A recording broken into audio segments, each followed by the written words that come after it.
కిరికిరి శాఖలన్నీ నాకే ఇచ్చిర్రు, ఇది అదృష్టమో దురదృష్టమో పొన్నమనే చెప్పాలి. 10 ఏళ్ల కింద మీద చేసినాక నా చేతిలో పెట్టిపోయారు. కరీంనగర్లో మంత్రి వాకిటి శ్రీహరి వ్యాఖ్యలు, మంత్రి వ్యాఖ్యలపై కాంగ్రెస్ నేతల్లో మిశ్రమ స్పందన. రైట్, నిజానికి కిరికిరి శాఖ కాదు, కిరికిరి సంబంధించిన దాంట్లో నిజంగా జరుగుతూ ఉంటుంది. మరి ఆయన మంత్రి పదవి క్రీడాశాఖ, మంత్రి పదవి క్రీడాశాఖ, దాంతోపాటుగా 2 మంత్రి పదవులు ఇచ్చారు ఆయనకు. రాష్ట్రంలో కిరికిరి శాఖలని నాకే ఇచ్చారు, అది అదృష్టమో దురదృష్టమో మంత్రి పొన్నమనే చెప్పాలి. గత ప్రభుత్వం 10 ఏళ్లలో అవినీతి గడబిడ చేసి చేతిలో పెట్టిపోయారు. ఇప్పుడు నేను దాంట్లో కిరికిరి కనుక్కోవాలన్నా లేక కొత్తగా పనిచేయాలన్నా అంటూ మంత్రి వాకిటి శ్రీహరి ఆవేదన వ్యక్తం చేశారు.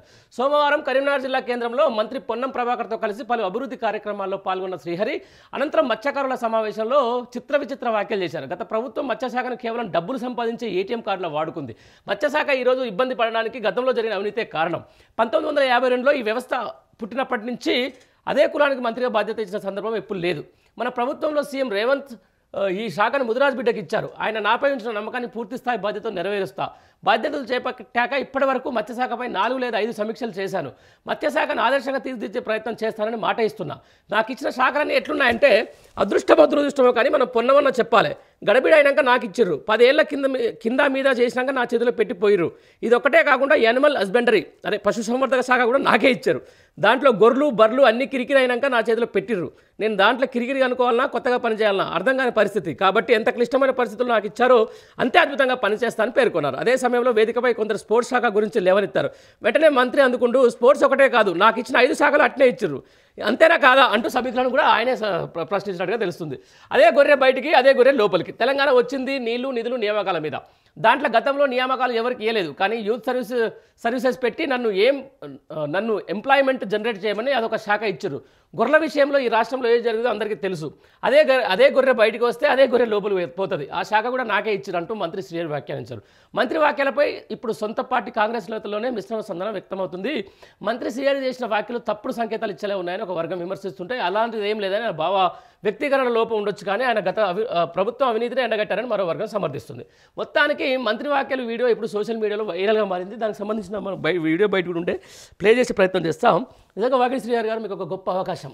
మొదటిసారి గెలిచిన తర్వాత ఏమంటే మీకు ముదిరాజు సామాజిక వర్గం కోటా కింద తెలంగాణ రాష్ట్రంలో ఉన్నటువంటి అత్యంత ఎక్కువ జనాభాలో ఉన్న ఒక కులానికి ఒక ప్రాతినిధ్యం వహిస్తూ ఈరోజు మీకు ఒక మంత్రి పదవి అయితే దక్కింది. కాంగ్రెస్ పార్టీలో అందులో తొలిసారి గెలిచినటువంటి మీకు మంత్రి పదవి రావడం అనేది చాలా గొప్ప విషయం. కానీ ఒక దాడి జరుగుతుంది, బీసీ బిడ్డవు కాబట్టి నేను చెప్తా ఉన్నాను. నీ మీద ఈ కాంగ్రెస్ ప్రభుత్వం నువ్వు ఏం మాట్లాడినా కూడా ఇప్పటికే చూస్తున్నాం. ఒకవైపు కొండ సురేఖ మీద, తర్వాత కొంతమంది బీసీకి సంబంధించినటువంటి మంత్రుల మీద ఎంత దాడి జరుగుతుందో ఒకసారి మీరు కూడా గుర్తుంచుకోవాలి. ఇట్లాంటి వ్యాఖ్యలు ఈరోజు చేసుకుంటూ పోతే మెయిన్ పేపర్లో ఎడ్డింగ్ అవుతావు తప్ప, ట్రోల్ అవుతారు తప్ప వాకిటి శ్రీహరి గారు మీకు అంతకంటే మించి ఏం లేదు.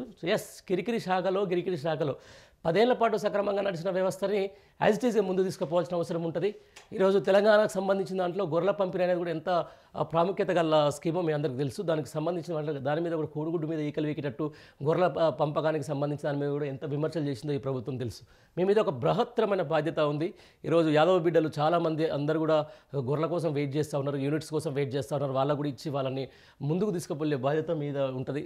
పశుసంవర్ధక శాఖ అయితేనేది, ముఖ్యంగా క్రీడా శాఖకు సంబంధించిన దాని మీద ఎక్కువ ఫండ్స్ కూడా ఈ ప్రభుత్వం సహకరిస్తున్న నేపథ్యంలో కూడా మీరు ఇట్లనే వ్యాఖ్యలు చేసుకుంటూ పోతే ఖచ్చితంగా కాల్వట్టి గుంజే వ్యవహారం జరుగుతూ ఉంటుంది. ఒక బీసీ బిడ్డ గారు ఏం కూడా మిమ్మల్ని హెచ్చరిస్తున్న వాకిటి శ్రీహరి గారు, ఎంత వీలైతే అంత మీకు ఇచ్చిన అవకాశాన్ని సద్వినియోగం చేసుకోండి, కానీ ఇట్లాంటి వ్యాఖ్యలతో హెడ్లైన్స్ వార్తలు కాకండి. మీకు వచ్చిన అవకాశాన్ని దుర్వినియోగం చేసుకోకండి. రానున్న రోజుల్లో ఇంకా చాలా ఇట్లాంటి ఎదుర్కోవాల్సి వస్తుంది. చెప్తున్నా కదా, మీకు ఇచ్చిన శాఖల మీద మీకు అసంతృప్తి ఉంటే ఏమంటే మాట్లాడుకోవాలి, లేకపోతే నాకు వద్దని చెప్పేసి కూడా పక్క జరగాలి. కానీ కిరికిరి శాఖలు అని చెప్పేసి ఈరోజు రాష్ట్ర ముఖ్యమంత్రి తెలంగాణ పరువు తీస్తున్నట్టుగా మీరు కూడా తీసుకోవద్దు. ఒక బీసీ బిడ్డగా మీకు ఇచ్చినటువంటి ఏదైతే ఈ సవాళ్ళను స్వీకరించండి. ఆయా శాఖలను అత్యంత ఉన్నతంగా తీర్చిదిద్దండి. అవసరమైతే మీ పరిధికి మించి కూడా ఈరోజు తెలంగాణ రాష్ట్రంలో ఒక మంచి అంతర్జాతీయ ఈవెంట్స్ వేదికగా స్పోర్ట్స్ చేయండి. లేకపోతే పశుసంవర్ధక శాఖకు సంబంధించిన దాంట్లో కూడా ఒక అద్భుతమైన శాఖగా దాన్ని తీర్చిదిద్దే ప్రయత్నం చేయాలి. కానీ వాకిటి శ్రీహరి గారు ఇట్లాంటి వ్యాఖ్యలు చేయడం వల్ల మీకు వచ్చేదేం లేదు, ఒరిగేదేం లేదు. వీలైతే ఇట్లా పార్టీల నుంచి మీ మీద ఒక వ్యతిరేకత, లేకపోతే మీ నియోజకవర్గాల ప్రజల నుంచి కూడా ఒక మంత్రి పదవి ఇచ్చినా కూడా మేము గెలిపించిన ఎమ్మెల్యే ఒక అసమర్థుడనే ఒక వాదనను తీసుకుపోయే ప్రయత్నం జరుగుతూ ఉంటుంది. ఒక బీసీ బిడ్డగా చెప్తా ఉన్నా, మీ మీద సొంత పార్టీ నేతలే కూడా ఇట్లాంటివి చేస్తుంటారు. కాబట్టి ఏదేమైనా కూడా మంచి బయట చెప్పాలి, చెడు చెవులో చెప్పుకోవాలి. ఇట్లా వ్యాఖ్యలు చేయడం వల్ల కూడా మీ అసమర్థత మీద మీకే మీ అసమర్థతను మీరే బయట పెట్టుకున్నట్టు అవుతుంది శ్రీహరి గారు. జాగ్రత్తగా చేయండి. మీకు ఇచ్చిన అవకాశాన్ని సద్వినియోగం చేసుకోండి.